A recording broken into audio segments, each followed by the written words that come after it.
morning, everyone. Thank you so much for joining us today for the Merck Foundation Health Media Training. Today, we have journalists from 3 countries, that is Malawi, Namibia, and Botswana.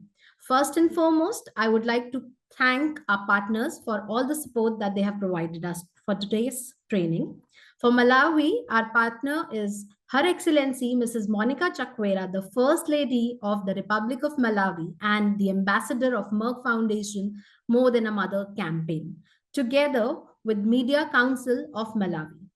For Botswana, Botswana Editors Forum and the Media Institute of Southern Africa. Thank you so much to all our partners. Merck Foundation Health Media Training is a part of Merck Foundation More Than a Mother Community Awareness Program.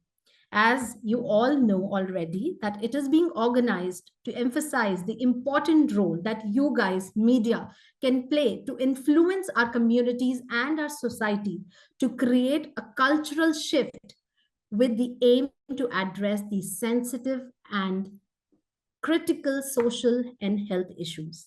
We would like to begin by showing you a small video through which we will show you how the establishment of More Than a Mother happened, what inspired Merck Foundation to begin this campaign, and how the First Ladies of Africa collaborate closely with Merck Foundation to support and empower women living with infertility through access to health, information, and change of mindset.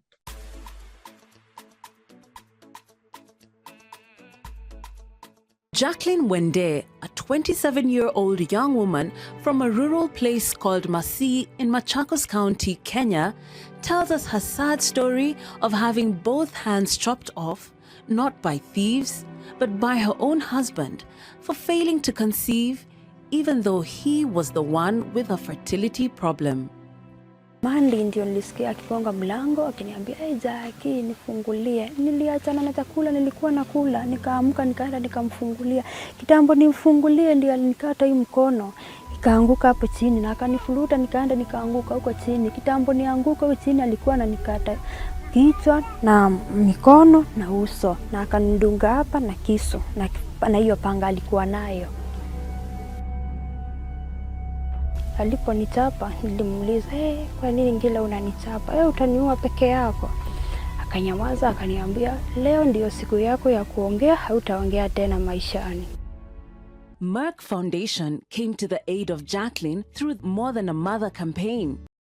She was provided with a new home and a supermarket to enable her to earn a steady income and become independent.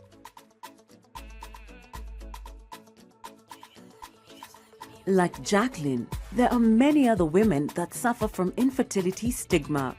Merck Foundation works closely with partners to empower them to be heroines of More Than a Mother movement.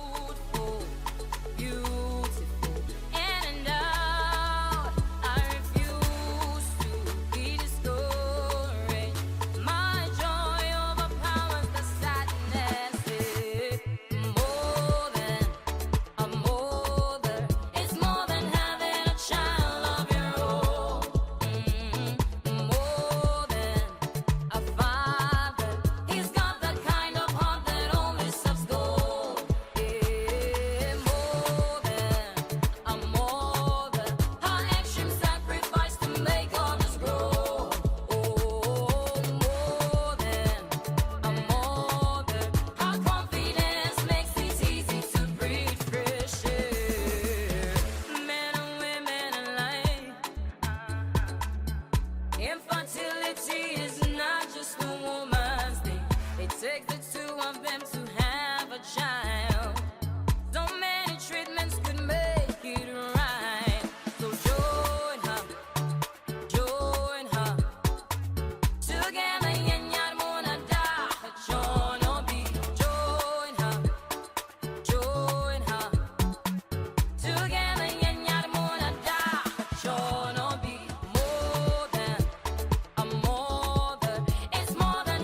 Jacqueline, I want to know that you are my sister. As long as I exist in this world, on earth, my faith is connected to you. Yes. So you have to understand this. You come back to me in anything, I will always be there for you, and my room is there. So I'm coming.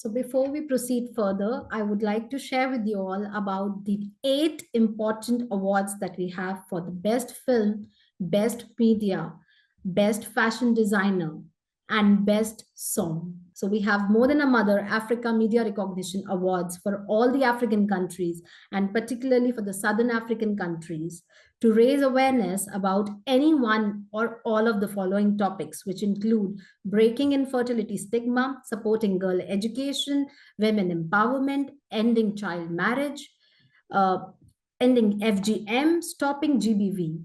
So you all are invited to write stories on these topics and share your entries for us for the awards. And you might win. There is another set of awards that we have for all of you, which is media, which is our lifestyle awards. So the topic is to create awareness about diabetes, hypertension, and emphasizing on the importance of promoting a healthy lifestyle. So these are the 2 media awards that we have. And now you see on your screen 6 more awards that we have: the 2 fashion awards, the 2 film awards, and the 2 song awards. I request you all to please share with your communities, to your people, so that more and more people and artists from your own countries can apply and share their entries and be the winners and be the change maker, be the health champions in their society. Before I call my first speaker, I would request my team to please play a small video, which is like a promo of Our Africa by Merck Foundation TV program, which is a program that has been conceptualized, produced, directed, and co-hosted by the CEO of Merck Foundation, Senator Dr. Rasha Kellege. I would like to share with you all that Senator Dr. Rasha Kellege has recently been recognized as one of the most influential African women of 2024, and this is for the 6th year in a row. The program, Our Africa, features African fashion designers, singers, and prominent experts from different domains to raise, and they all are coming together to raise awareness about key issues in Africa. The show has been broadcast on many countries on prime TV stations, and it is currently live on NBC in Namibia. Senator Dr. Rasha Kellege and creator of Our Africa TV show. All Africa will be part of our show. The CEO of Merck Foundation.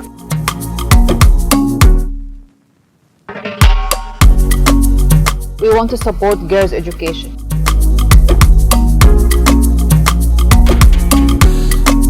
No to infertility stigma, yes to girls' education. We want to stop gender-based violence, full stop. Number of child marriage will double by 2050.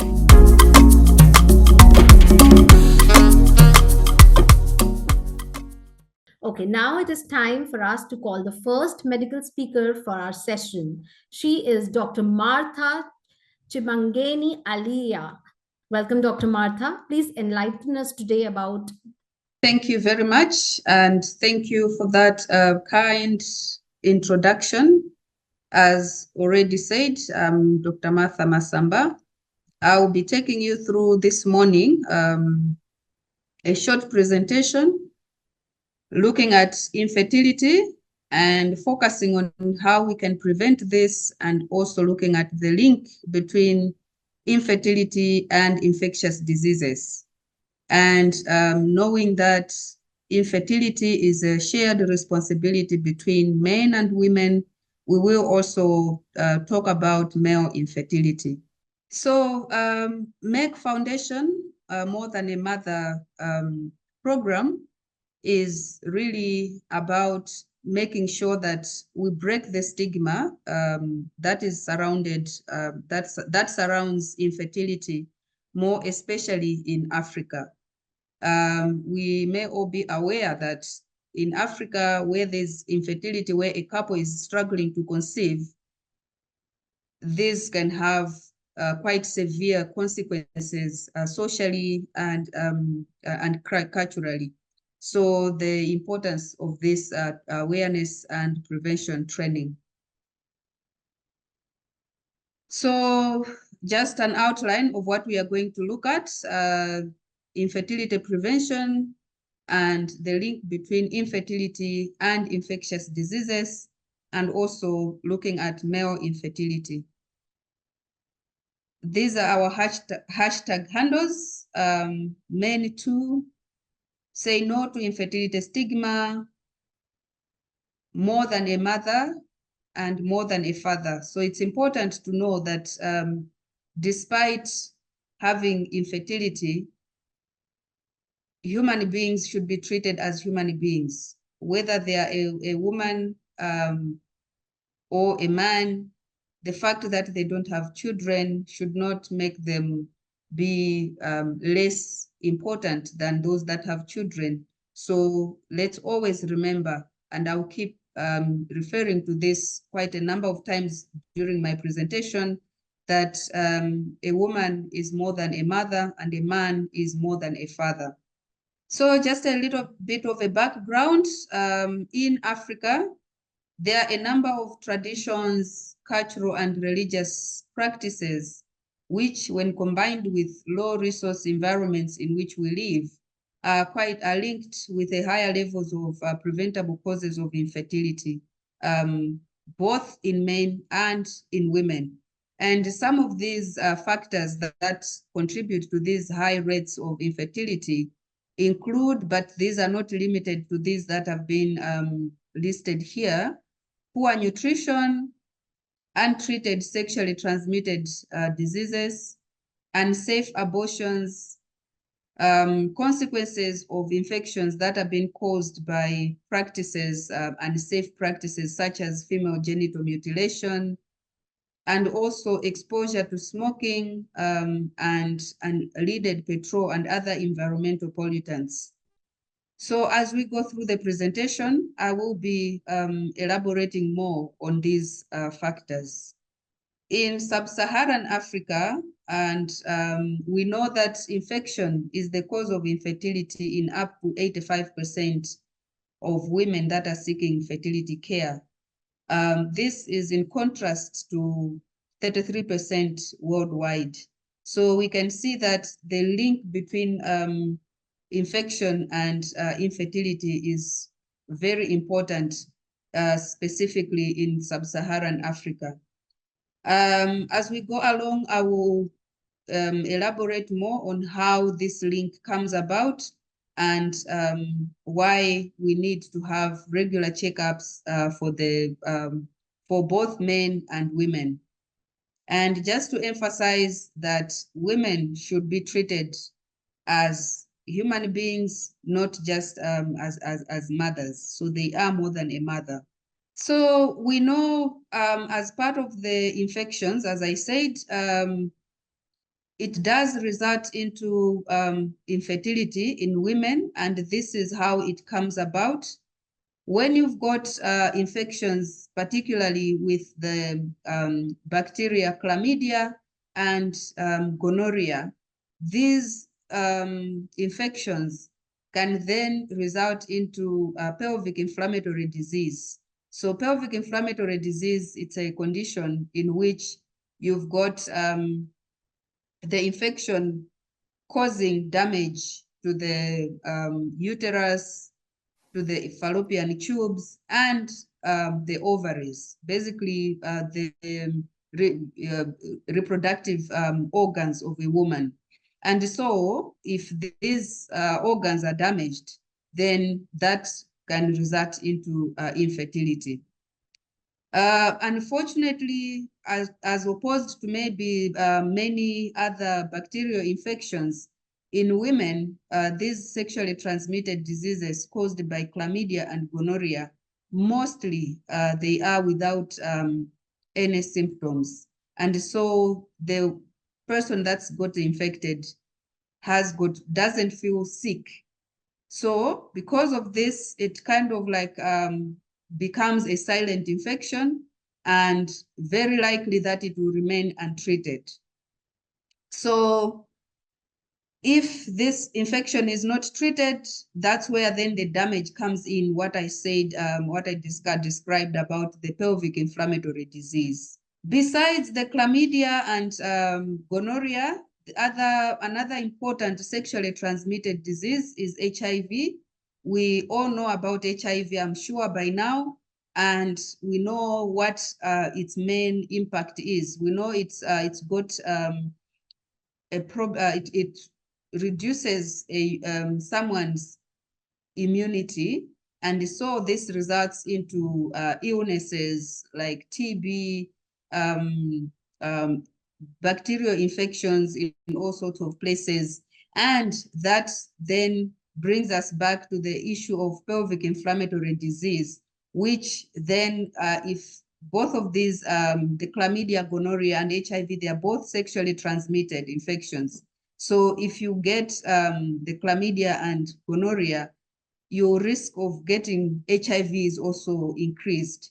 But then having both is even worse, because then you've got the issues with systemic illness, stress that comes along with knowing about the HIV status, and then the resultant weight loss, that as we go along, you will learn that this in itself can also contribute to infertility. So some of the ways in which HIV affects the ability to conceive or the ability to reproduce is its effect on the production of hormones that are required for someone to get pregnant. And this can result into irregular menstruation and so impaired ovulation. These are all important steps and important functions for one to be able to conceive. So we need to know that infertility affects men and women equally.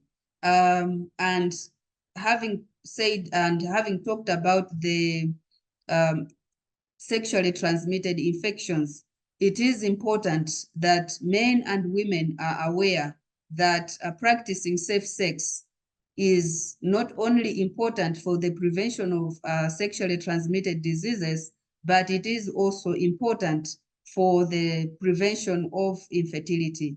This is more important for those young men and women, so adolescents, because they are more prone to contract the sexually transmitted infections, and if these they are very unlikely to seek treatment.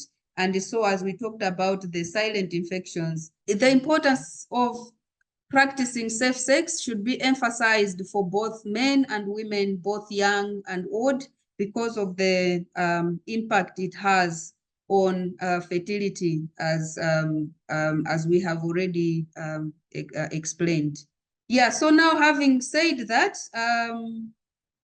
we know that there are strategies that can be put in place to help women become pregnant.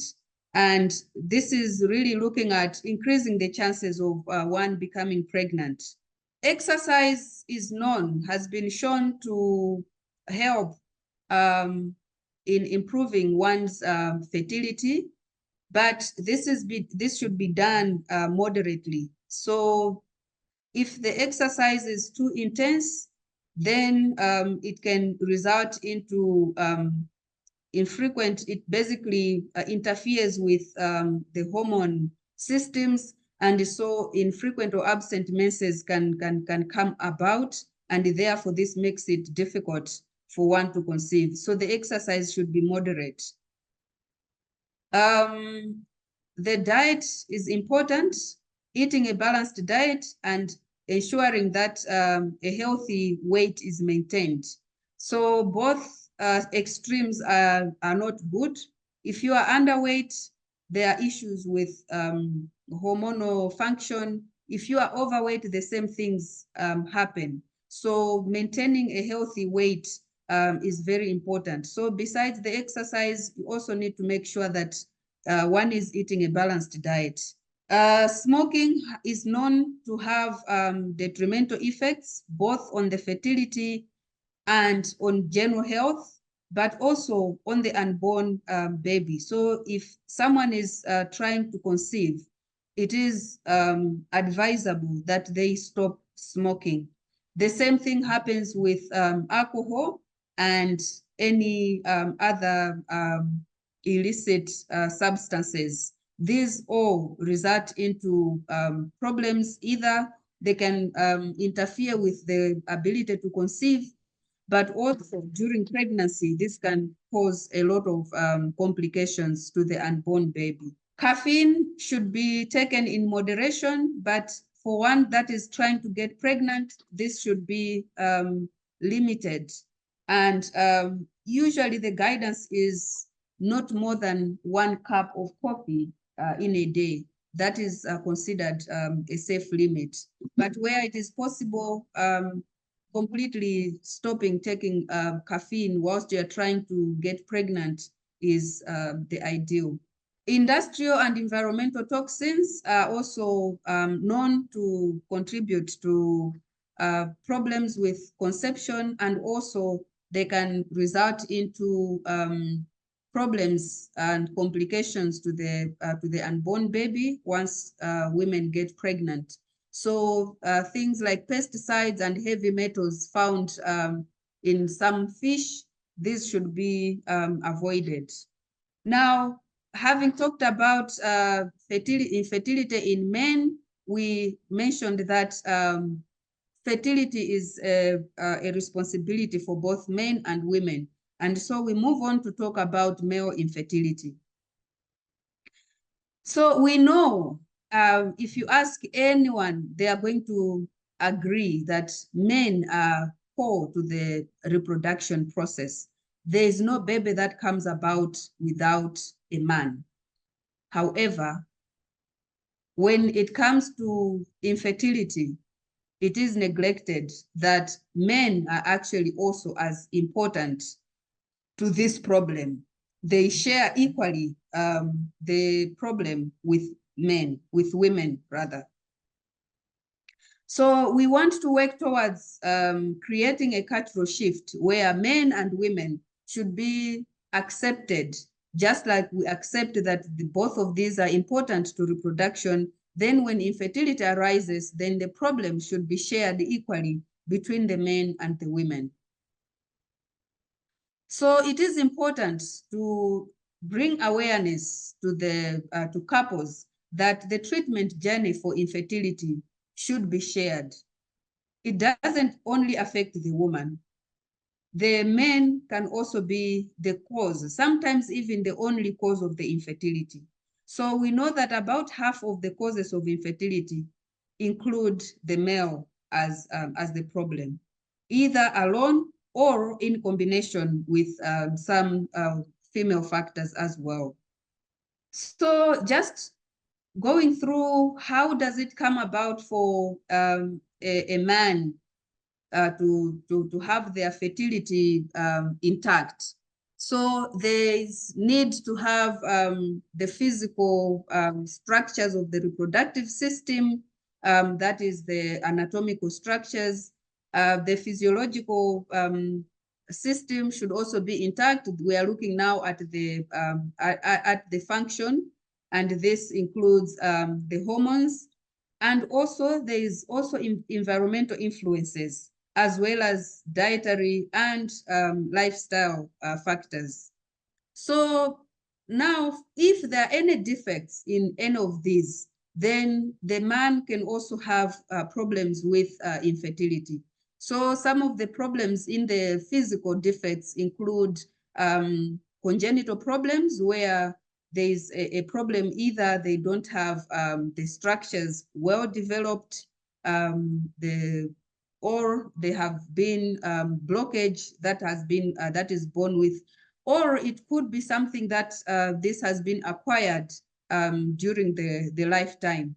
And some of these acquired defects include blockage of the systems that transport the sperms from the testis to the time that ejaculation takes place. And on the physiological systems, then it's to do with hormones. So if there's any defect in the hormone system, then this also can impair the reproductive capacity of a man. Environmental factors like excessive temperatures, radiation, some medication, alcohol, as well as industrial toxins. All these can impair the sperm production and so result into low sperm count or abnormal sperms that then will not be able to do fertilization. Just like with the women, dietary and lifestyle issues are also a very big contributor to impaired fertility in men. So we need to look at strategies to keep men healthy and so that their fertility is maximized. So just like with the women, alcohol and illicit drugs, smoking, all these do result into impaired fertility.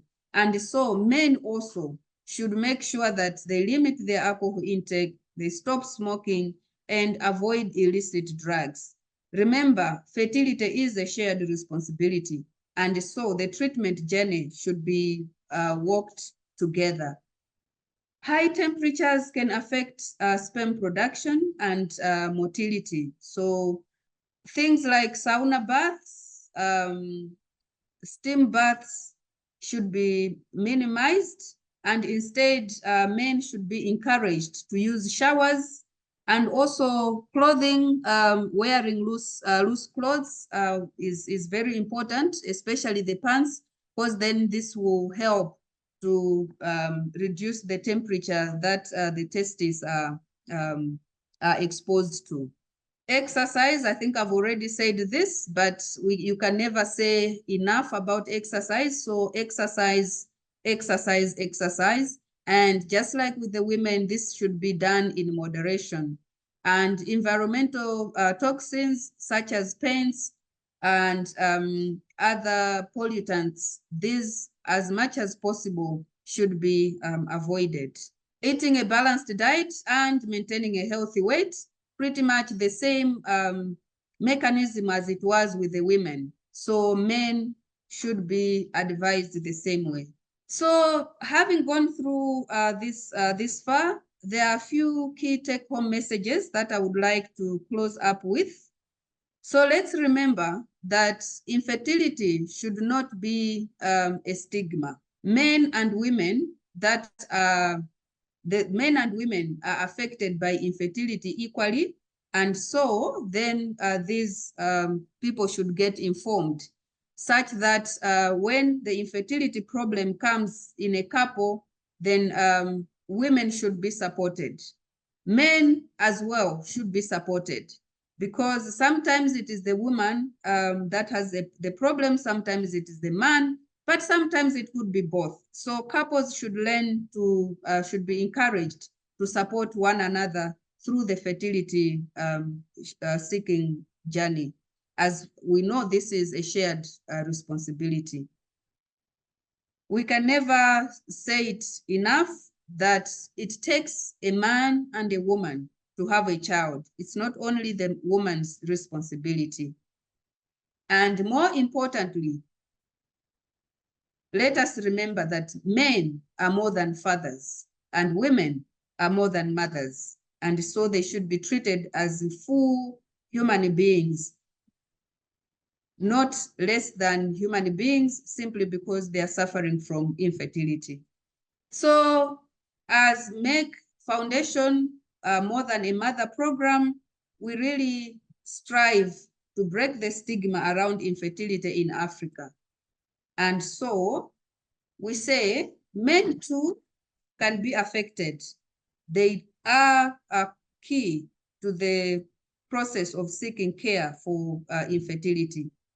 We want to say no to infertility stigma, to create a cultural shift and to break the stigma. We know men can suffer social pressure as well due to infertility, and they can also be the cause of infertility. Therefore, they can also suffer the infertility stigma. So we need to focus both on the men and on the women. Yes, men are more than a mother, men are more than fathers and women are more than mothers. And together we can create a cultural shift to a world where there's no stigma around infertility in Africa. I thank you very much for your attention. That's the end of this presentation. Thank you so much, Dr. Martha. That was really meaningful. Thank you so much, Dr. Martha, once again. I would just like to introduce Dr. Godwin. Dr. Godwin Matinhure is the medical doctor at St. Mary's Hospital, Ministry of Health and Social Services at Namibia. He's also the alumni of Merck Foundation. I've been introduced. My name is Godwin Matinure. I'm based in Rehoboth in Namibia, and I will start my presentation.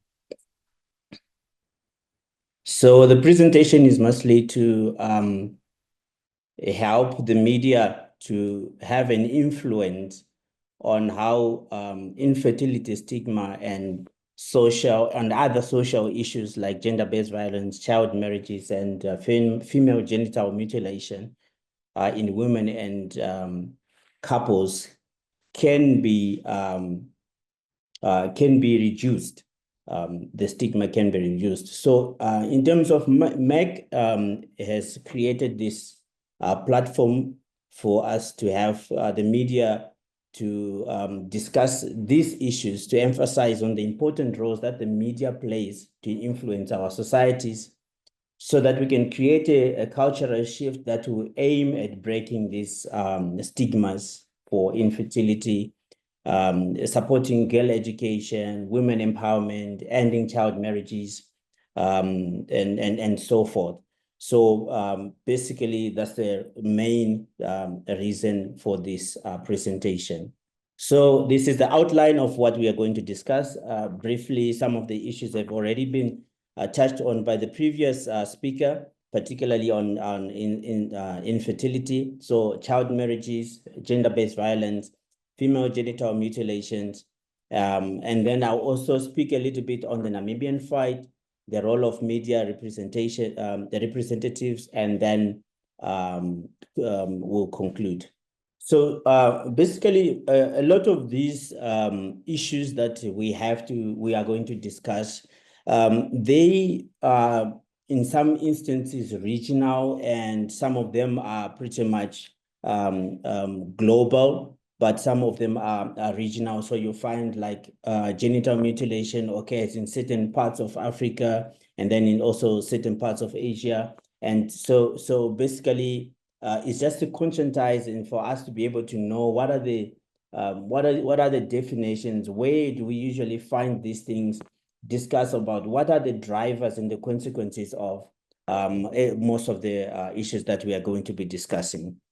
So child marriage, by definition, is formal or informal union of a girl child before the age of 18. And it also, not just the girl child, but also to the boy child. When I prepared this slide, it was specifically for the girl child, but even for the boy child before the age of 18. It's a global issue with over 650 million girls and women being married before the age of 18. A third of the girls in the developing countries are married before the age of 18, and a fifth of girls before the age of 15. So locally in Namibia, through information from the Ministry of Gender, Equality, Poverty, Eradication, and Social Welfare, we have noted that the prevalence of child marriage in Namibia is at around 18.4% for girls and 4.1% for boys. And girls have got a sexual debut, which is anything between the ages of 12 to 17, and at the earliest being 11. I actually did my research when I was doing my MSc Psychiatry on early sexual debut and the impact that it has on the child, particularly to suicidal behavior. So it's quite a very important aspect that we need to look at because child marriage and early sexual debut are interlinked. So the drivers for child marriages are poverty, cultural, traditional And then the consequences obviously are psychological and social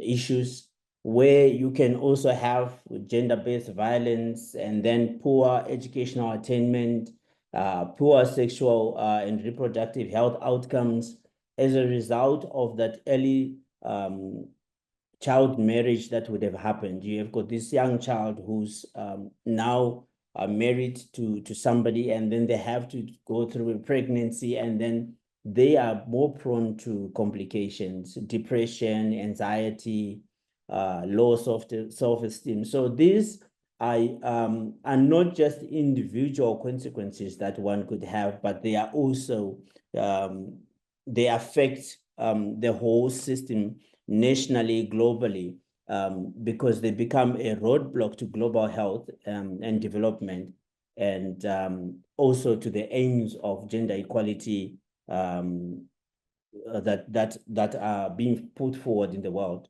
And they also hamper on sustainable development goals, particularly number 5 and target 3 for the 2030, to eliminate all harmful practices, including child and early and forced marriages and genital mutilation. So I'm going to speak briefly about gender-based violence as well, which is harmful acts directed at an individual based on their gender. So they can be sexual, physical, mental, economic, threats of violence, coercions, manipulations, intimate partner violence. There are so many of them. And knowledge of all of these things will help when somebody is preparing a paper to write, so that you can have a better influence on what you are writing about. And these things, they are quite common, and they happen very frequently within our communities. The statistics show that a third of women experience sexual and physical violence in their lifetime, which is quite a huge risk. About 33% of people, of women, go through this. And it can happen to anyone, women, girls, men, and boys. The local statistics we have in Namibia is that Namibia is ranked 16th in 145 countries. In 2015 was ranked 16th, with an average of 33% of married women between the ages of 15 and 49 experiencing gender-based violence. Adolescents also between the ages of 15 and 19.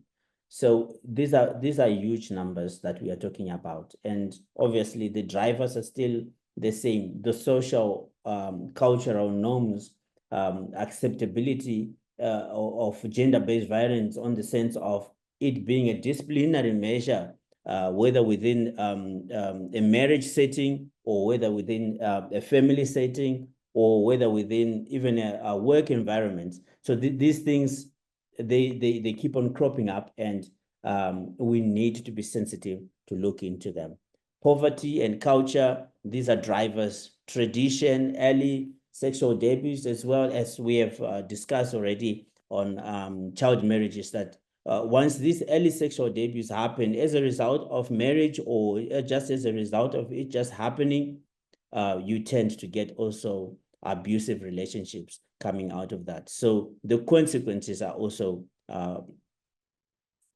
biopsychosocial. So basically biological problems that you can get, medical illnesses and all of those things, injuries, head traumas, that happened as a result. And there was a point in Namibia, it was really quite bad, and the violence was quite fatal in quite a good number of instances, which actually resulted in the government and the ministry really pushing forward more into the issues of gender-based violence.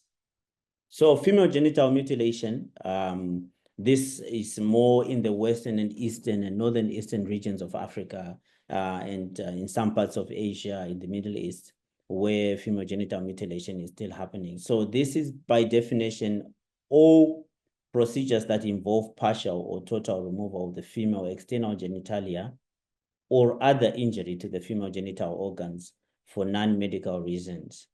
This is as a definition of the 2023 WHO guidelines. And WHO stipulates strongly against medicalized female genital mutilations, because in these communities as well, in a way, people thought maybe if these things are actually done within hospital settings, they become much safer. But the consequences are still the same, whether it is done in a hospital setting or whether it is done outside. So the consequences are still huge. These confidence issues, there's bleeding during the operations. Women tend to get a lot of urinary problems. After that, they get infections. It tends on their mental health as well. Basically, some of these things are happening to younger children or younger girls, and this basically violates their rights to physical integrity, their rights to, just being able to explore themselves at appropriate times. So it's quite common in these regions that we spoke about. Over 200 million girls and women have undergone this, and affected are girls between the infancy and 15 years. So it's quite prevalent. So speaking on infertility, I think a lot of it has already been covered, that who is affected and how they are affected, the causes. Basically, drivers between male and female have been discussed extensively. So I'm not going to dwell so much on it. I'm just going to maybe highlight a little bit on the slide with a picture where it says regional infertility prevalence estimates. As you can look at it, my particular interest will be mostly in Africa, because we are in Africa, and how it looks within the WHO African regions. You'll find that the period of infertility prevalence is much higher than the lifetime infertility prevalences. My understanding is probably that there is a lot of preventable issues that are happening within the African setting, making the periodic infertility much larger than the lifetime. Because for the lifetime, you are expecting these things to be more genetic, more uncontrollable, non-reversible issues. As you can see with the other regions, you'll find that the lifetime is much higher than the periodic infertility, because of also a lot more interventions probably happening within these other regions than in Africa. So we need to kind of look at it and introspect on how we can actually be able to, be in sync with the region and look at these things and bring them up and discuss them and bring interventions to Africa. So the consequences, basically individual and couples, is discussed already. The costs of all of these issues pertaining to subfertility are quite huge. And in people who are trying to get artificial inseminations and all of these other interventions, but basically most of the causes of these things could be preventable. So locally in Namibia, there has been the creation of the Ministry of Gender and Equality, Poverty Eradication and Social Welfare Ministry, to try and also address a lot of these child marriage issues, gender-based violence issues, with the aim to address infertility and related matters regarding critical components of promoting sexual and reproductive health and rights. So it's quite a coordinated multifactorial task forces that the government has created, including civil society organizations and other partner bases to, come up with legislation and policies that actually help to reduce and combat these social ills that we experience. So there has been a response within the Namibian community that has come up. And for the media, this is stuff that they are continuously bringing up to discuss these things, to write about them, and then promote a good health seeking and health promoting behaviors, encouraging prevention and early detection and treatment of a lot of these issues. Then also strengthening environmental and community mobilization strategies to fight these issues. So towards the end of my presentation, now I just want to speak about the role of the media, why the role of media is so important. Both the mainstream media, which is there now, the mainstream media has the role of correcting and channeling the truth.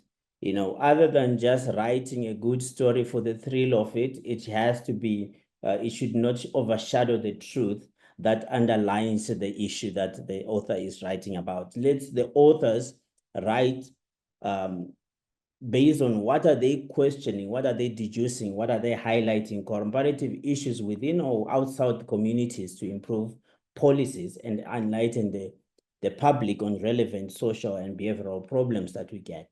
So there is need for media to have support and to inform the communities about the available policies and structures and strategies that are there. So the world has become a global community at the moment, and the current space of media is now rooted so much into the technology. Technology has expanded so much, and through the modern day, and we have got radios, television, cell phones. Everybody actually has got access to a device and be able to access more information. And now with the advent of social media, which has created a huge global village, howbeit with its own advantages and disadvantages, essentially, because there's a lot of misinformation out there.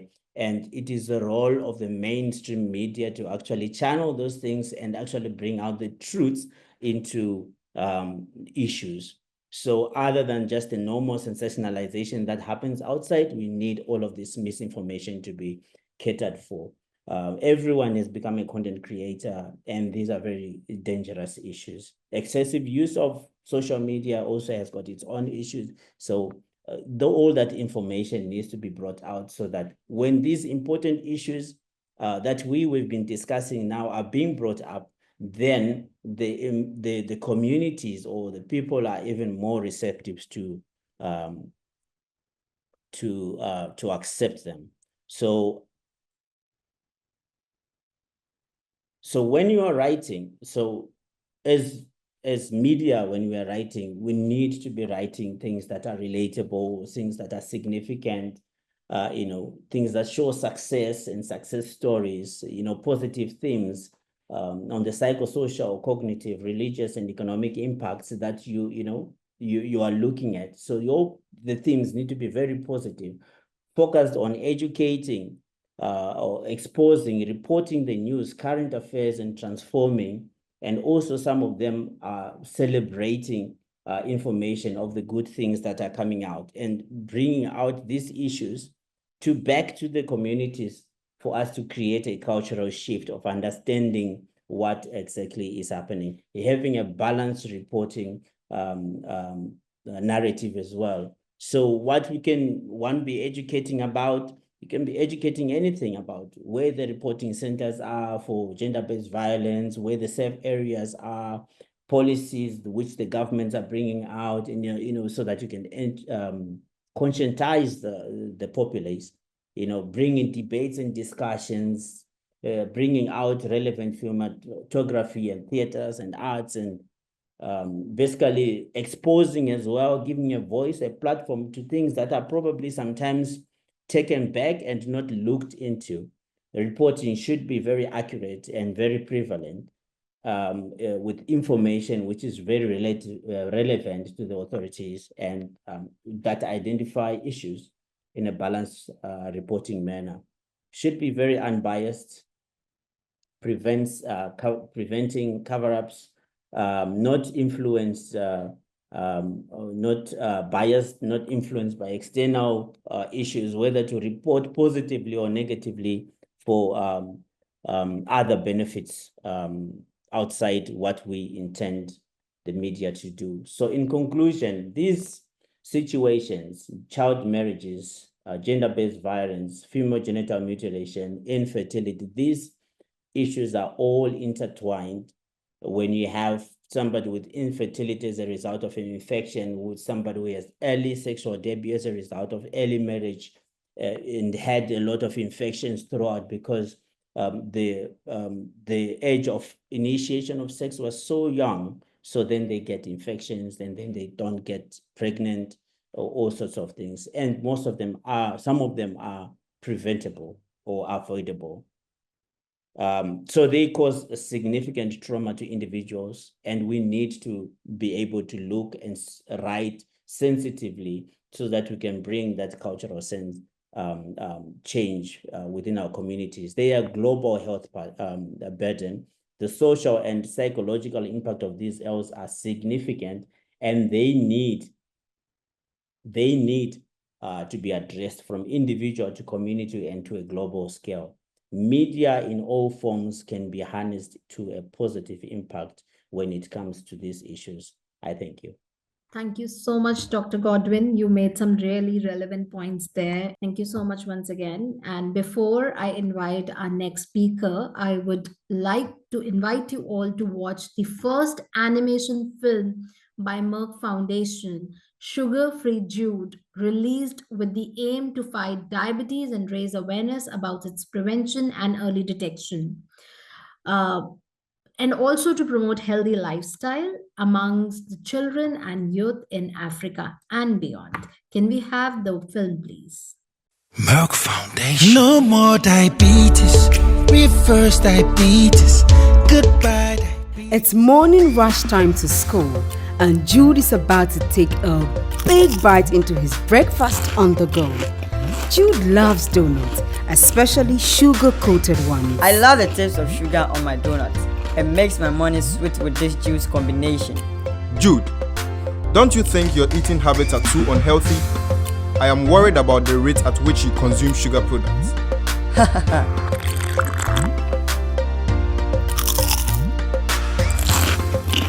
James, relax. I can't wait to eat my lunch. More donuts? There's nothing to worry about.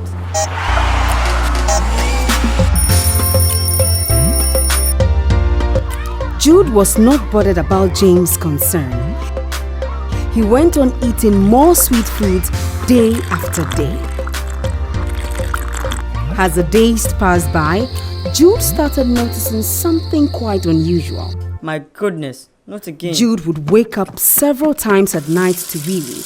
It was so uncomfortable. Not only that, but he also noticed that he would wake up very thirsty. Jude would need to drink water multiple times during the day as well as night, and this also meant using the washroom several times. Oh my God, this is so destructive and shameful.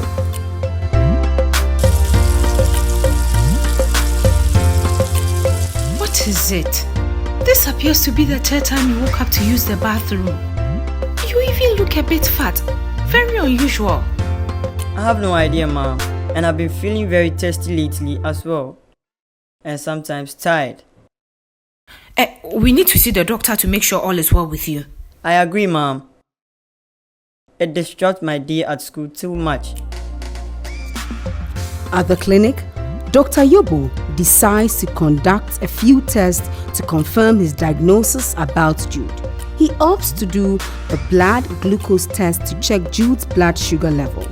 So according to the results, you have type 2 diabetes. Type 2 what? Diabetes is a condition wherein the blood sugar level in your body becomes too high. In type 2 diabetes, there is insulin resistance or relative deficiency of insulin that results in excessive blood sugar, which in turn can lead to other health problems. In short, type 2 diabetes is a metabolic condition in which the body's insulin is either ineffective or relatively insufficient to deal with the blood glucose levels. Dr. Yobo continued to explain to Jude about his condition.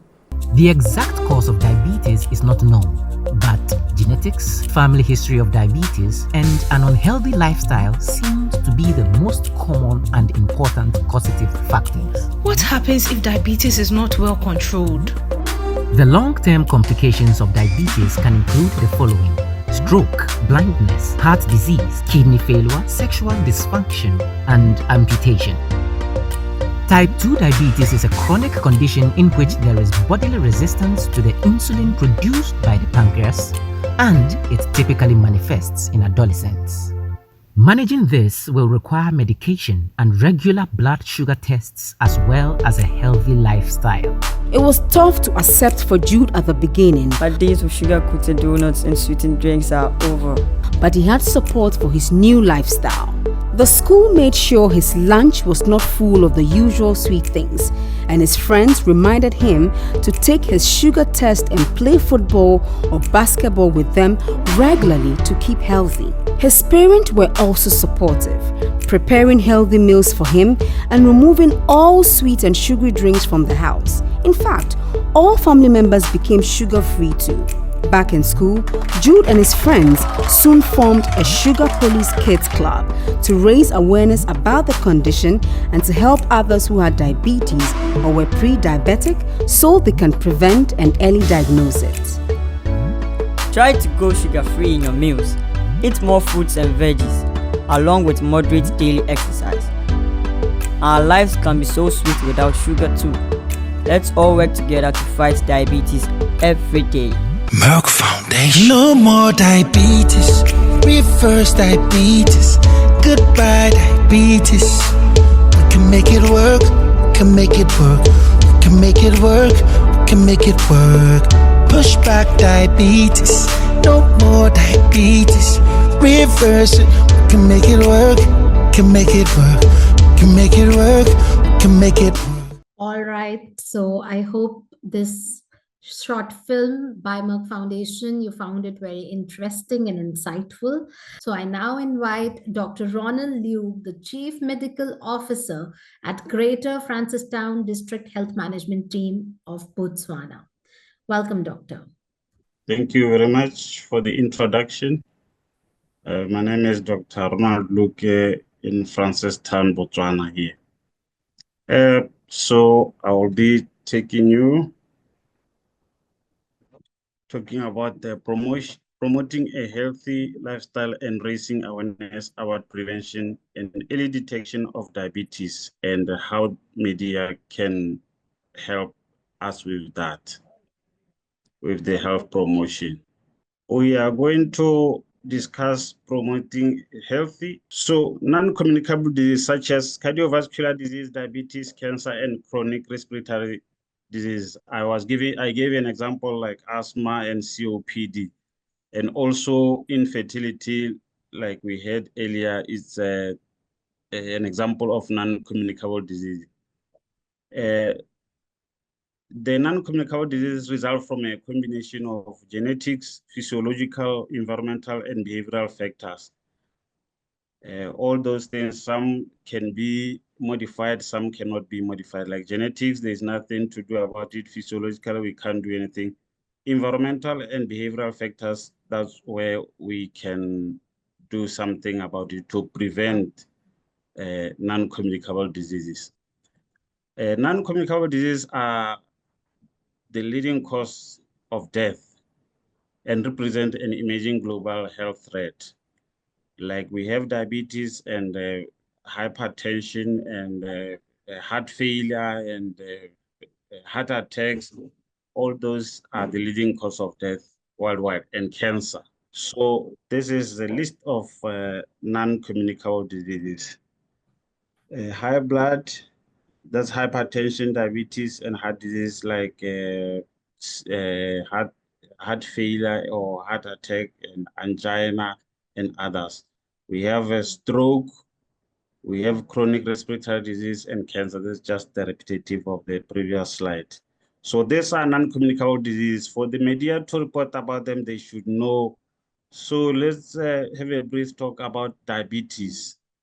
It is a chronic metabolic disease characterized by elevated blood sugar, which over time leads to serious damage to the heart, blood vessels, eyes, kidneys, and nerves. We have seen this in Jude's video. Like the previous video we have seen the definition of diabetes and the complications it can cause. And the symptoms, we have seen them: excessive thirst, like dry mouth, excessive appetite, hungry all the time, and they going to the toilet most of the time. And with that, because it's a metabolic disease, you have weight loss because you can't keep nutrients in your body, and you have vision changes. You might lose sight because of the damage to the small vessels of the eyes, and you are always fatigued because you don't have the glucose that will provide you with energy. So this is a poster from IDF. These are some of the things that can be posted like around the community so that they are aware what diabetes is and how they can identify it early and get tested and get treatment early. The following may mean you have diabetes. So you take this poster, you put it in a school or in a community place. It might help early detection and early intervention, which might help some patients. Excessive thirst, like I said, slow healing of the wounds, and constant hunger, excessive tiredness and drowsiness, tingling feet, and in the feet, tingling feet and hands due to peripheral neuropathy, damage to the nerves, and sudden weight loss and unexpected weight loss can all be signs of diabetes. Next slide. So there are several types of diabetes mellitus. These are the three common ones, like type 1, type 2, and gestational. Usually type 1 start at early, like in children, you expect them to have type 1. But now because of obesity and all that, we see children with type 2 diabetes. Type 2 usually starts late from 40s upwards, but because of a new lifestyle, we see young people having type 2 diabetes. And gestational diabetes is pregnancy related. It's the diabetes that is detected while someone is pregnant. Next slide. So these are the risk factors for diabetes. If a family member has diabetes, one is likely to have diabetes. Usually the siblings and the parents of that person, if they have diabetes, the person is really at high risk of having the disease.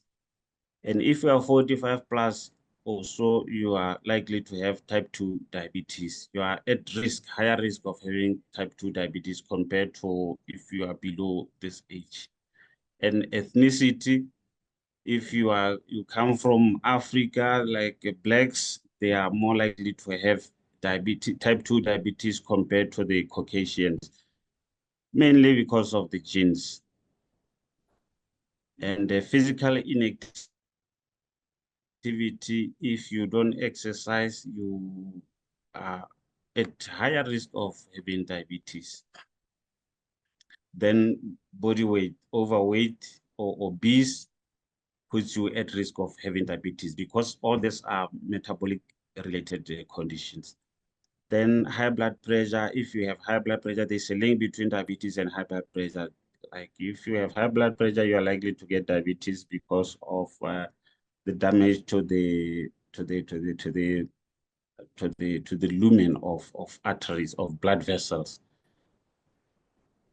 And high cholesterol also, insulin resistance. It promotes insulin resistance, which will eventually turn into diabetes. Smoking also is a risk factor for several non-communicable illnesses. Another poster from IDF, which can be distributed in community halls, at schools, at hospitals for patient education, diabetes complications. So if you have diabetes, you are likely to have several complications, like we mentioned, it was mentioned in the video. You are likely to have stroke because of issue with the blood vessels. Diabetes affect the lumens of the blood vessels, so they become narrow, they become sclerotic, and eventually they might give a plaque that will cause a stroke. Then blindness, like the eyes, there's likely damage to the small vessels of the eyes, causing blindness due to diabetes.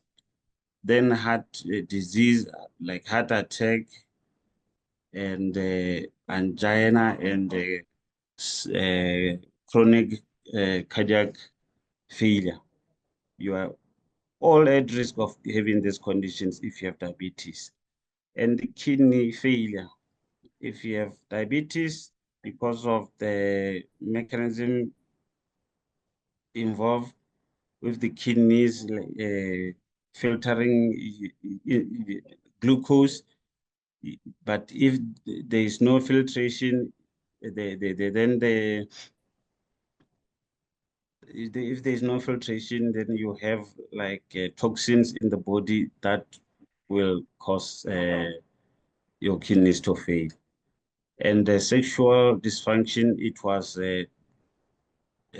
was well described earlier for both men and women. If you have diabetes, you are most likely to have sexual dysfunction. Then, because you have a poor healing wound in your feet due to poor circulation and due to poor circulation, you are more likely to be amputated as a complication of diabetes. So you can see there are serious complications of diabetes. The community should know about them so that they somehow prevent them. They should know about the condition and method how to prevent them. Next slide.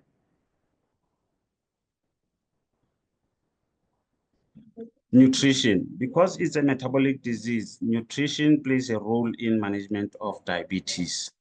So here, it's an example of what should be eaten often and what should be limited. In the green box, you have it's what you have to eat often, like oil-based salad, like all the tree oils are considered safe to consume often.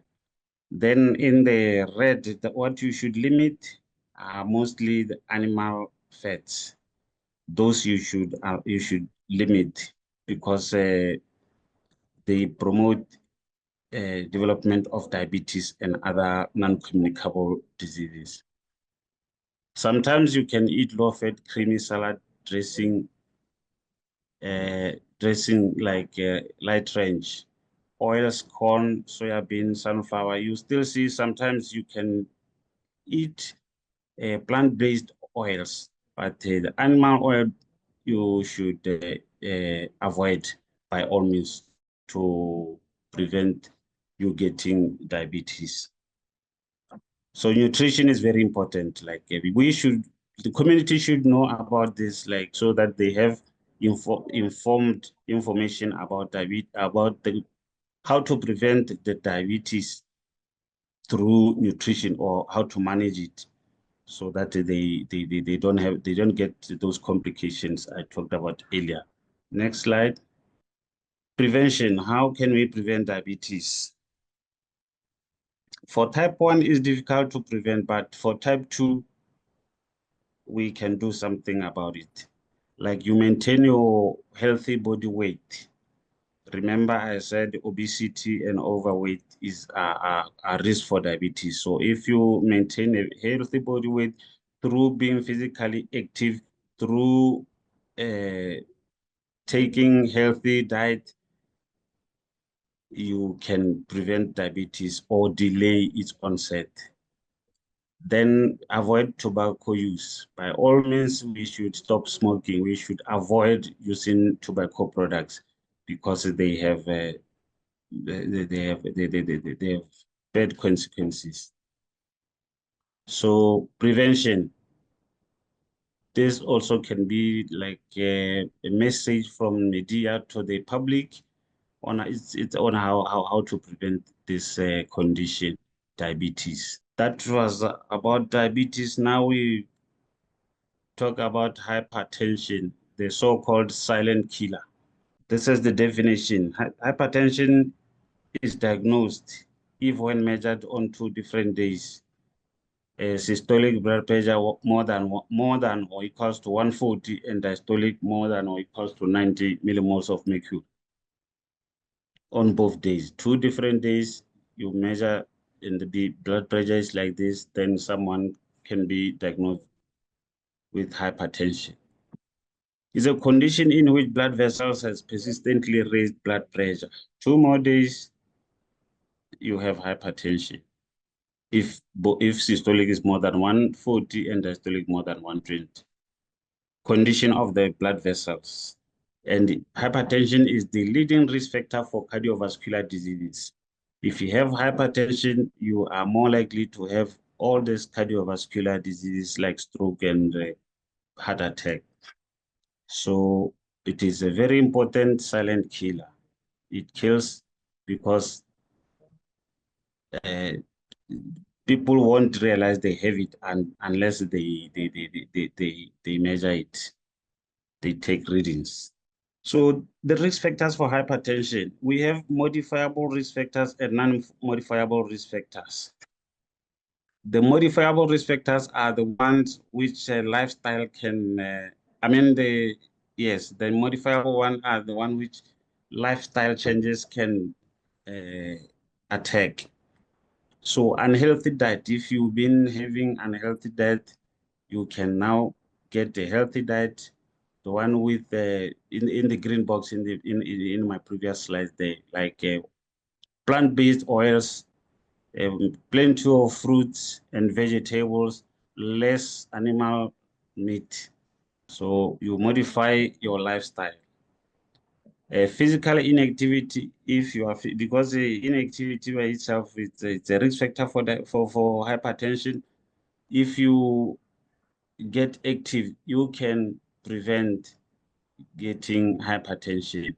So it is recommended that we exercise every day, or if not every day, at least 3 times a day, 30 minutes per session of moderate to intensive exercise. Consumption of tobacco and alcohol. We have to, if someone is taking alcohol or tobacco, they have to stop them to prevent getting hypertension. And being overweight, you exercise, you eat healthy meals, then you will control weight. Then your risk of getting hypertension will be minimal. Then the non-modifiable risk factors, this ones, it's unfortunate there is nothing one can do about them. If you have a family history of hypertension, like your mother, your father, and your siblings, they have hypertension, there's likelihood that you too will develop hypertension. If you are more than 65 years old, you are likely to have a hypertension compared to when you are young. And coexisting diseases such as diabetes or kidney disease. These diseases, they go hand in hand because some of the mechanisms they present are similar. Symptoms. Why is it called a silent killer? Because a person with high blood pressure usually doesn't have symptoms. You will see someone walking around laughing with you, healthy looking, playing, drinking, socializing, reasoning, going to work, but they have hypertension. Unless they check it, they wouldn't know they have hypertension. So because it's asymptomatic. So the only way to know that you have high blood pressure is to measure it. To measure high blood pressure. This is very important because now that's where the media comes in. They have to take the message to the community that they must encourage the culture of going to health facilities to do screenings for these non-communicable diseases.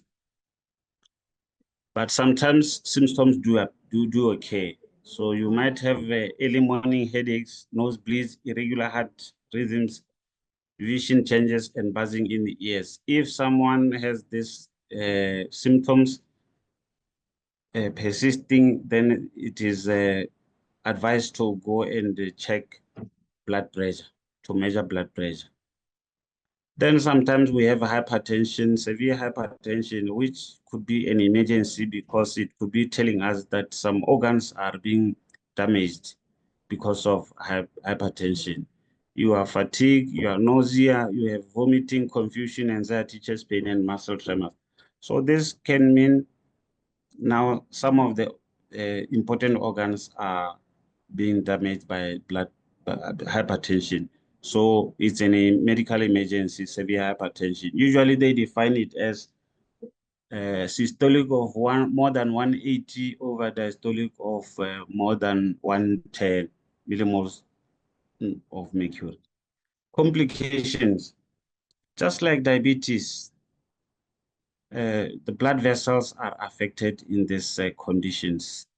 So on the left there, you can see like the normal blood vessel, the lumen is big, and the blood cells are flowing normally there. Then on the left side, yeah, on the left side is the normal one. On the right side, the lumen has been reduced because of stiffening of the blood vessel by hypertension, by all the blood pressure always high, then these changes in the blood vessel anatomy.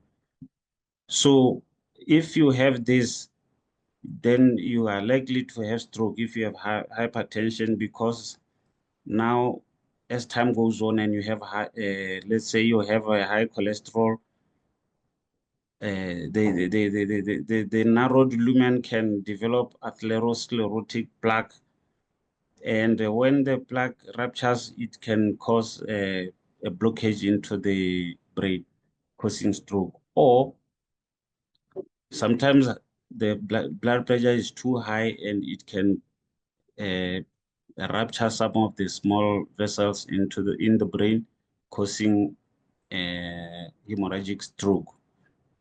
So heart attack, same mechanism. Sometimes it's blockage of the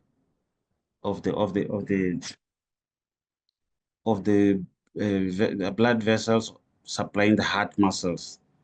Then you have heart attack because there won't be any oxygen going to the heart muscles. Same with the kidneys. High blood pressure affect the kidney vessels.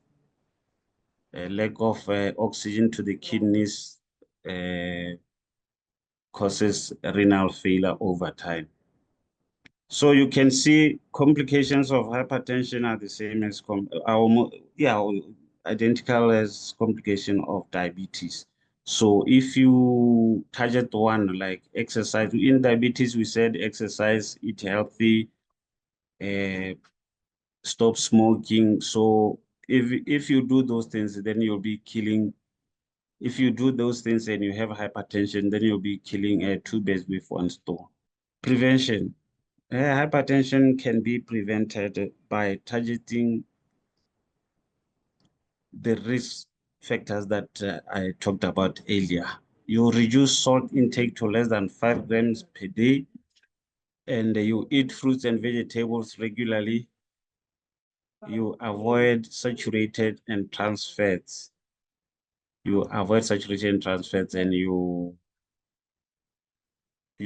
try to, by all means, to increase plant-based oils instead of fat, animal-based or instead of animal-based fats. You avoid smoking and you reduce alcohol. Then you be physically active every day. So these things, you do them, you avoid, you can prevent hypertension. You do them, you can prevent diabetes, like was mentioned earlier. So high blood pressure, you can control it. If you have your high blood pressure, now you've been diagnosed with high blood pressure, you can control it. Like you can live a normal life because you are controlling high blood pressure. You are reducing your risk of getting complications from high blood pressure. So how do you do it? You follow medical advice and you adhere to your treatment, to your lifestyle changes and treatment. You take your medication all the time as prescribed by the doctor. And regular checkups can help you to see the pattern, and also, and you encourage you to do like lifestyle changes. If you still see the blood pressure is high, you have to check on your diet, you have to check on your exercising routine. Then the doctor can check and adjust the doses of medication. Engaging in activities that makes you happy, talk to friends, or doing yoga and meditation and meditation and other things. Next slide.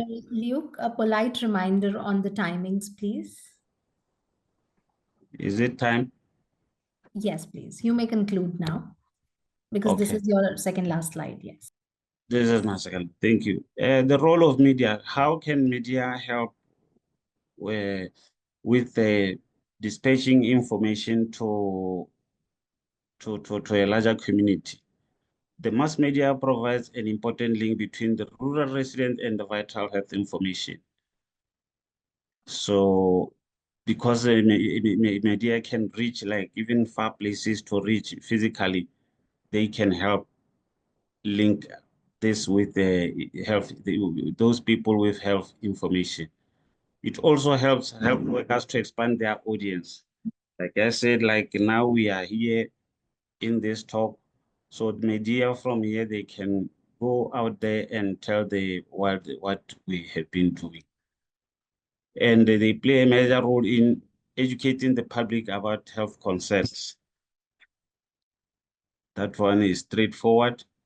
And they have responsibility to report accurate health science and science information to the public. This was said earlier by the other speaker.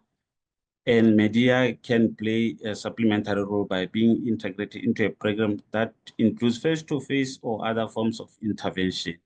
So lastly, the media can be used at many levels of audience organization. Can be an individual, it can be a network, like people have social media, WhatsApp groups can be there to share information. It can be organizational, and it can be at a society level, like with the radios and TVs and newspapers. And health promotion, disease prevention. The goal is to enhance a state of well-being to guard healthy and population at risk. So media can also promote health issues, and by doing so, helping in disease prevention.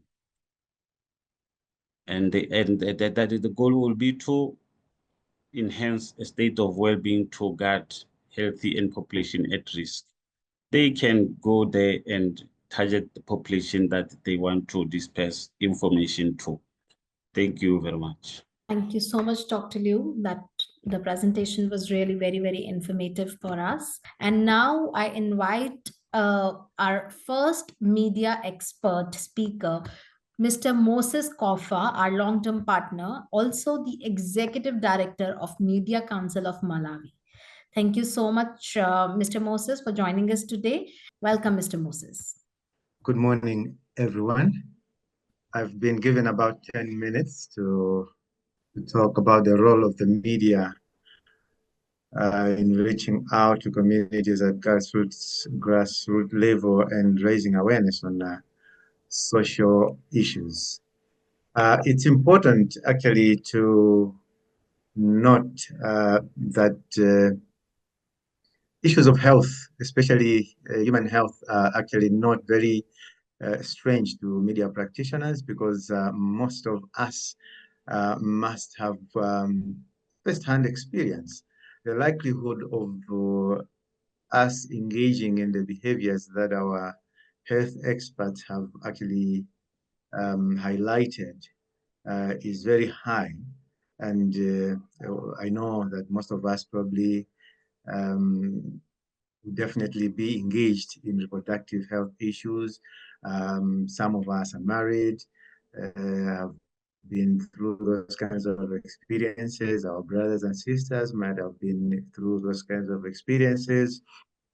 And some of the media practitioners probably are not yet married. They are yet to get married, and they will go through the same experiences. And they still have some extended family members who have gone through those kinds of experience. So it's something that really still touches on our personal lives. So my discussion today is actually focusing very much on trying to highlight the critical role that journalists play in addressing infertility and other sensitive social and health issues. But also we are going to look at the best practices for reporting that align with international standards and also ethical considerations. I've noted that the number of roles of the media have been highlighted by our health experts that have presented before, but just to emphasize that as media practitioners, we have a very big role to break the silence. We are living with the people affected.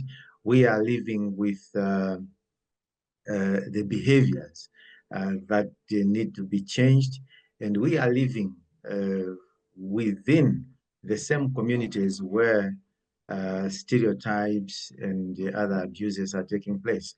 So we need to be in the forefront, breaking the silence. Let's open up. Let's open these conversations. Let people discuss these kinds of issues. Let us create a platform, provide a platform for our communities to begin to discuss these issues. We are the voice of the voiceless, and our role very much is also to make sure that we highlight personal stories that resonate with audiences and empower individuals facing infertility, thereby promoting empathy and understanding of these particular issues. There are people who are affected who probably do not know what to do, who have in the communities they live in. We can still speak for them. We can create platforms for them now to speak about their personal experiences, the painful moments that they're experiencing, and probably even testimonies of what they have done to get out of the experiences or the kind of challenges that they have been experiencing with their health. And then we also have the cultural shift. In this era, we are looking at changes in our cultural beliefs, how we live, our lifestyles, and so on. We have lived to believe in most of our cultural setups that discussions about infertility are a taboo. But today, these are very important topics that that needs communal support, communal understanding, and also probably we need to now begin to trigger that kind of action in the people in the communities. You know, we have community structures, the area development committees, where they also have health committees. We have the village development committees in the rural areas, where they are also having the health committees. We have the government health surveillance assistants. Let us bring them together. Let us engage them to create topics that we can discuss using our media platforms, and then probably create a change of perceptives and have a clear and positive direction in changing the mindset of the people and changing the decisions that we need to make the world a better place. Best practices with regard to our media work.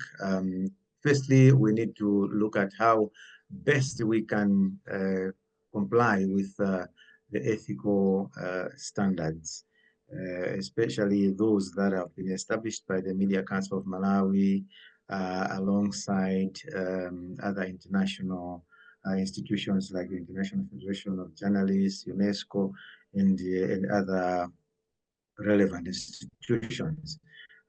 These will help us actually to ensure that we provide accurate information. We are being fair to the people that we are featuring in our stories. We respect the privacy and confidentiality of individuals that have been featured in our stories, those that have gone through the painful moments,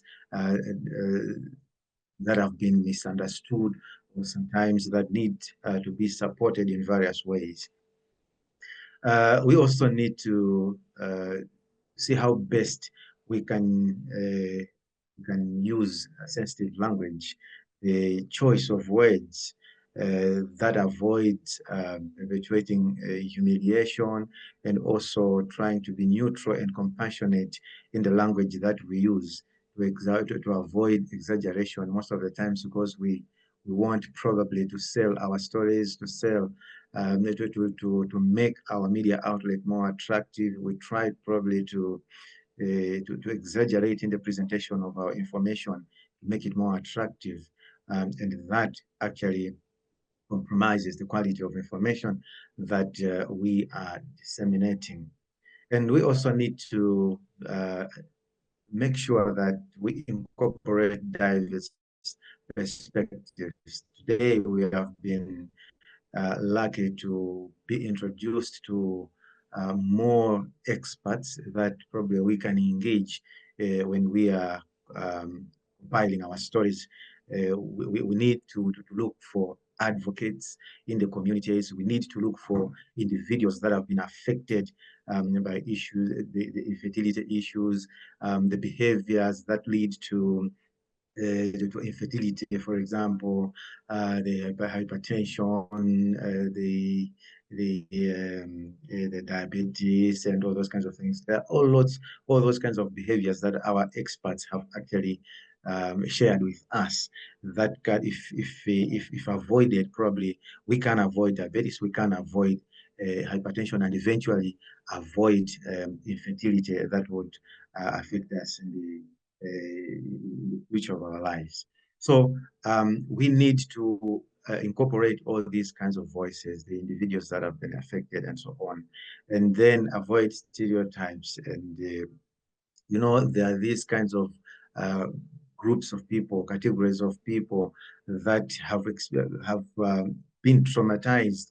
They have been rejected in their communities because they have faced or they have experienced these kinds of negative experiences, the issues of infertility in their communities. And if we also try to probably expand that kind of perception, definitely we are not doing justice to our communities. So we need to begin now to to create a different narrative, a positive narrative that brings everyone together, so that together we make right decisions and find solutions to the problems that we face in our communities. Remember, I said that the likelihood that most of us, or even media practitioners, have been through these kinds of experiences is very high, probably 95% or so. And the likelihood that more of us are going to experience these kinds of traumatic experiences is also very high. So let us give it a human face and begin now to discuss, to create conversations around this with a human face, knowing that we are part and parcel of the issues that are happening in our communities. We have some international reporting standards that we also need to pay attention to. For example, when we are dealing with our sources, we need to make sure that we seek consent, taking pictures, conducting interviews. We need to make sure that these have permitted us to feature them in our stories. Where necessary, probably we can even have a documented kind of consent, allow them to sign somewhere, allowing us, permitting us to use their stories in our media outlets. And also, if probably there is need for us to conceal their identity, we do that. If we probably don't need to use their pictures, we pay attention to that as well. So those are that is one of the issues we need to pay attention to.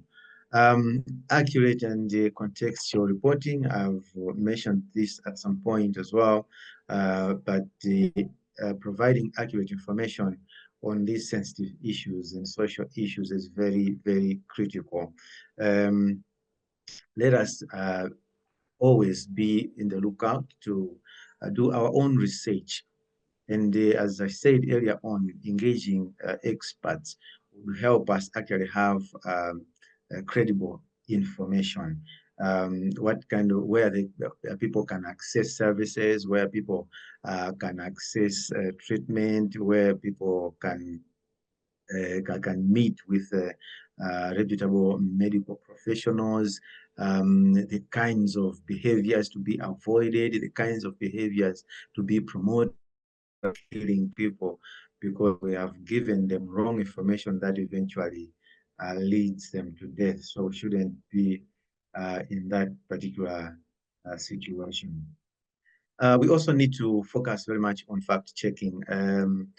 These days we are being challenged we are in the era of technology. There's a lot of information being circulating on social media, and we also have some AI generated content, and sometimes we can just assume that this is the right information and publish it. We need to use all the mechanisms in place to fact check and verify the information that we come across, so that at the end of the day, we give people the right information and confirmed reports as we might have verified with our experts and the credible statistics, reliable sources. I also want to talk about a few strategies that we can use to raise awareness. Firstly, I want to talk about how we can feature personal stories for our respective audiences. Create narratives that feature real-life experiences of individuals dealing with infertility, so that we build empathy within the community. If people get to know or hear about a life experience of the people that they are living with in their respective communities, it will create some kind of motivation for them to also come up in the open to share their experiences and probably seek solutions together with the others that have been through those particular experiences. Let us also create interactive platforms. Let us use the social media platforms positively. Let us create ICT interactive platforms that can help us actually engage in more discussions with our respective audiences. And then we also need to make sure that we use the community structures that I mentioned earlier on, the area development committees, the health committees in our communities. I'm thinking very much about the community radio stations, and these are the stations that are living together with the people in various communities where we live in. If we can use all these particular structures to engage communities or in these particular very important discussions, I believe that we can increase awareness. We can create awareness also of support networks and services available, and also demystify the taboos that we have always lived with in our cultural contexts. We have some overarching social issues. In this case, we are creating our stories. Let us link them with issues such as how we can support girls' education, educate women so that they can have a better understanding and access to reproductive health information, so that the behaviors that we have that have been mentioned by our experts leading to the problem that we are discussing today of infertility can be avoided in due course. So there are some of the behaviors that have been mentioned, propagated probably because of early marriages and all those kinds of issues. If we promote girl education, it means definitely these other behaviors can be avoided. We also need to look at how best women can be empowered. You know, addressing infertility can lead to more informed choices and empowerment. If we empower women to have alternative activities in the communities, definitely these other behaviors can be avoided. And as earlier on said by Dr. Martha,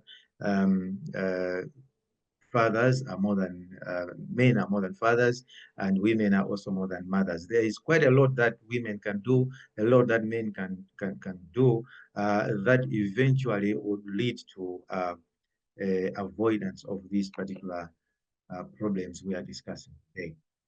Let us also link the issues of infertility with ending child marriage and other harmful practices. We discussed these particular behaviors, the early marriages, the harmful practices.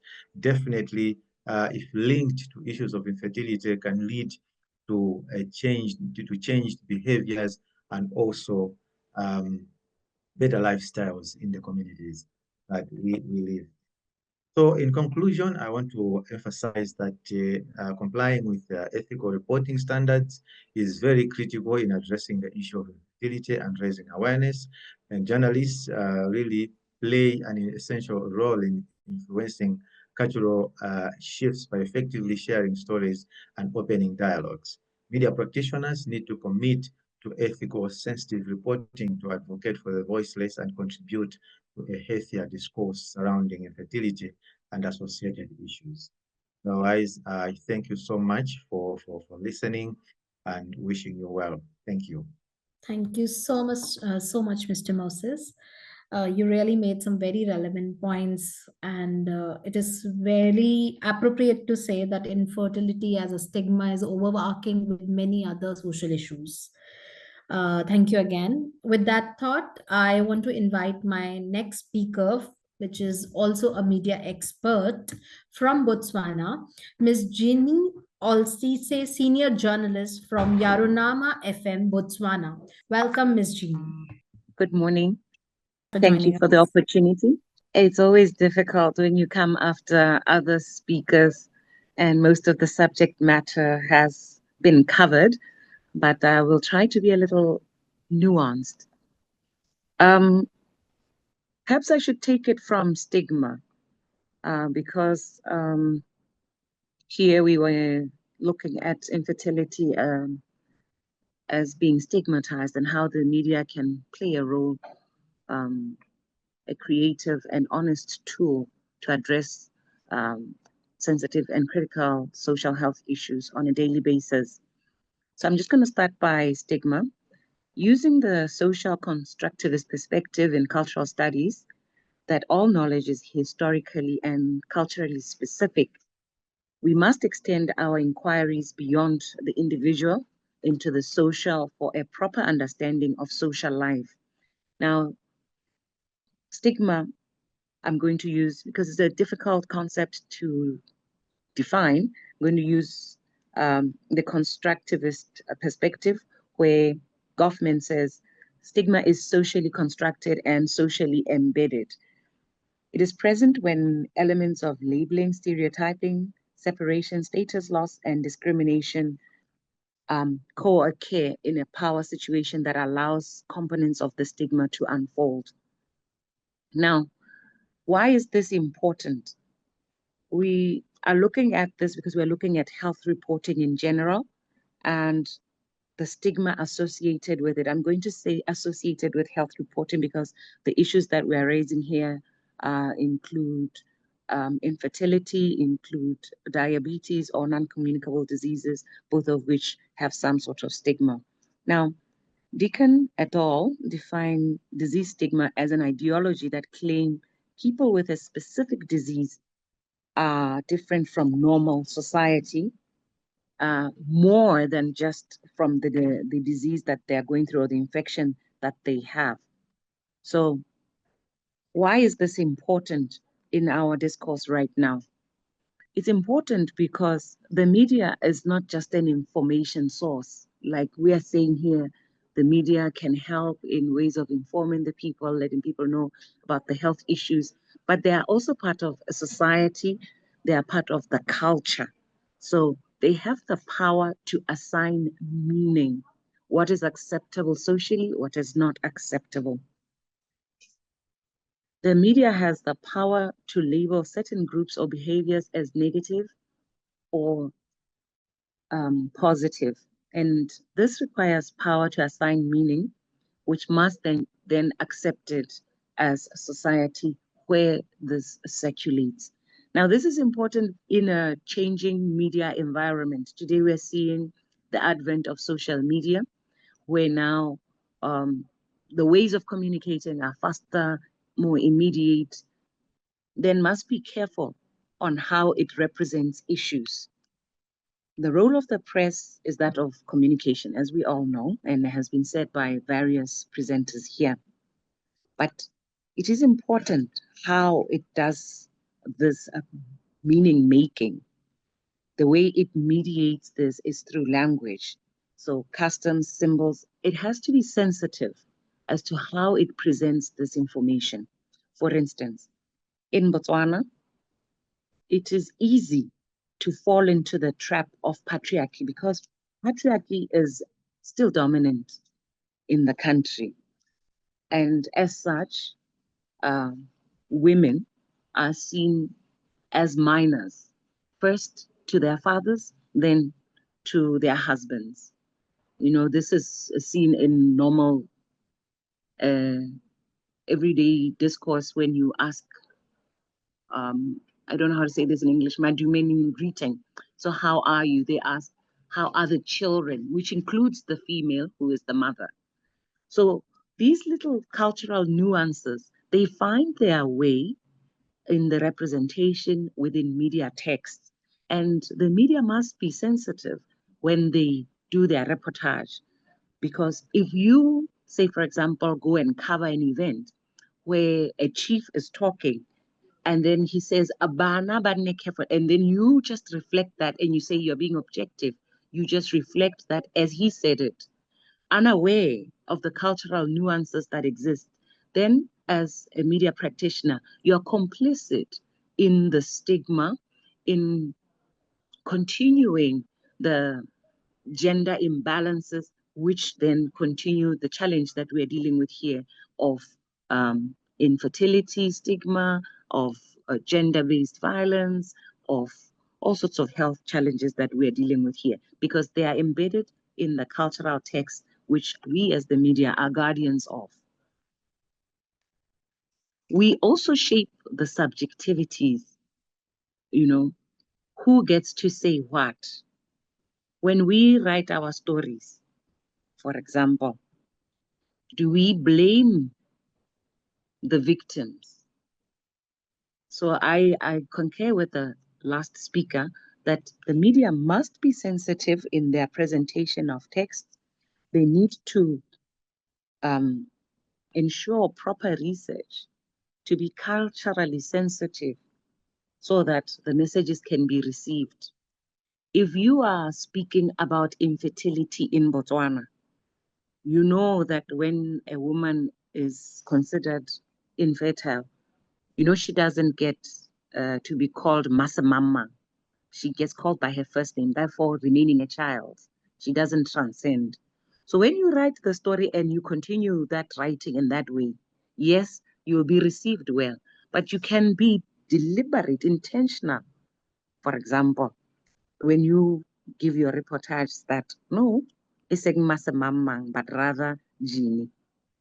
That way you are moving away from the predominant discourse, but still reporting the issue of maybe infertility to say this person has a challenge of this health problem, which is culturally perceived as reducing the person to less than they would otherwise be.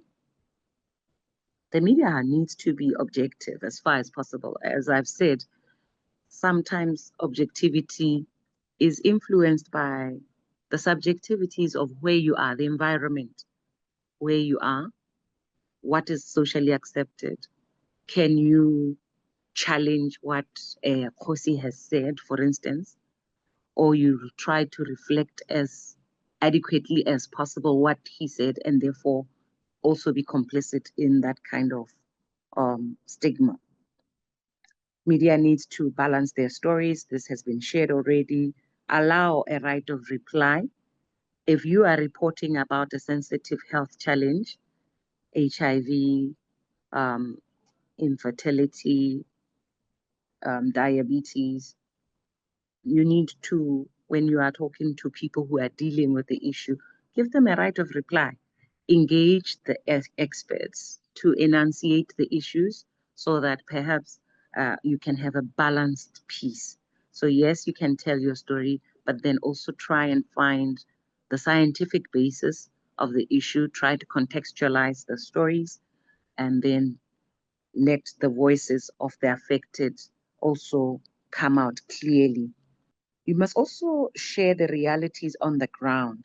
This can be done easily with the advent of social media where you allow a feedback loop. So you write your story as you prepared it, but allow your story to be challenged, to be read differently, and allow for the feedback to inform your reportage going forward. The one other thing that perhaps is not usually spoken about is the silences that the media perpetuates. In Botswana, we have many health challenges, and among them there is high HIV prevalence, malnutrition, non-communicable diseases, inequalities in terms of access to healthcare, and then lately gender-based violence. Now, all of these issues, they contribute to infertility, as you have heard from previous speakers. They contribute then also to the challenge of stigma continuing, not going away. And as human beings, we try to mitigate the impact of anything bad. We want to associate it with the other. If it's bad, it's because these young people are doing it. It's because these young people have no self-control. It's because they are, engaging in early sex. They are not careful. We try and blame and marginalize the issue so that it's these people who cannot be controlled, these women of these days, who are unbridled, to marginalize the issue.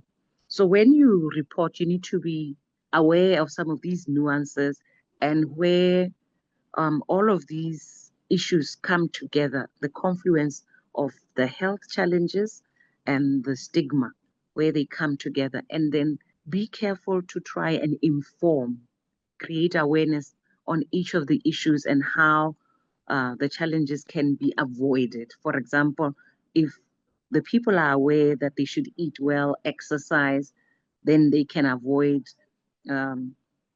diabetes, for instance, and then they can avoid infertility in the long term. Then maybe you don't have to deal with the other social issues which are ugly, because then people are well aware, they engage in good practices, and then they don't get the disease. So being aware of where the health challenges intersect with the stigma is helpful when you're aware of it in your reportage, and therefore when you pen your stories together, you are aware of the nuances and can enunciate them well. You need to avoid the silences. We, especially in Africa, we don't talk about sex openly. It's considered taboo. And issues of infertility, talk about sex openly. Issues of HIV force the discussion of sexuality into the open, which then sometimes make it difficult. And because of these things, we find that the media will not cover issues of sexuality in detail and maybe withhold necessary information to the affected, the very people that you are hoping to protect, the vulnerable, the young, the women, and the men. I mean, these days we are seeing a lot of sexual issues, prostate cancer on the rise, and some of these things can be helped, avoided by just information sharing. So the media can play a role in that regard. You should avoid those silences which allow for then competing discourses, which then lead to misinformation to those very people that we're trying to assist.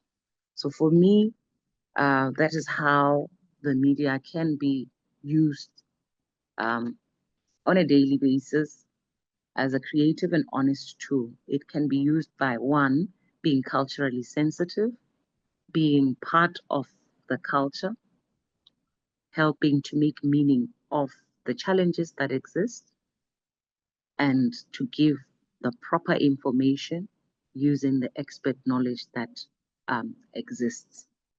I thank you. Thank you so much. And we really appreciate that. Thank you so much once again. Thank you once again to all our speakers for joining in today and giving us your precious time. And thank you for all our attendees. Thank you, everybody. Have a very good day. Bye-bye.